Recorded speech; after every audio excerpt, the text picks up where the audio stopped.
بسم اللہ الرحمن الرحیم۔ السلام علیکم ورحمۃ اللہ وبرکاتہ۔ ناظرین، آج ہم آپ کے لیے ایک ایسا عمل لے کر آئے ہیں جو آپ صلی اللہ علیہ وسلم کا بتایا ہوا ہے، جو ہارٹ اٹیک کے مریضوں کے لیے ہے۔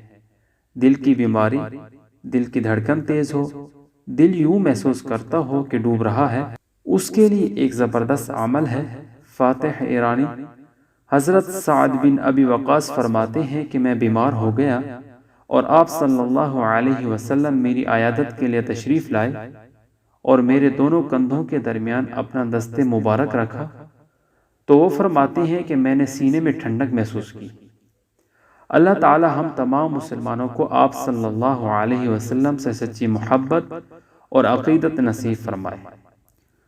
حضرت سعد بن ابی وقاص کو جب آپ صلی اللہ علیہ وسلم نے دیکھا تو کہا کہ ان کو دل کا دورہ پڑا ہے، انہیں ثقیف کے حکیم حارث کے پاس لے جائیں اور کہیں انہیں مدینہ کی اجوا کھجور کی 7 گٹھلیاں پیس کر نہار منہ کھلائی جائیں، یہ دل کے لیے بہت مفید ہیں۔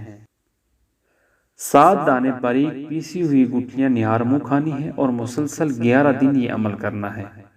انشاءاللہ اس کے بعد آپ کو کبھی دل کا دورہ نہیں پڑے گا۔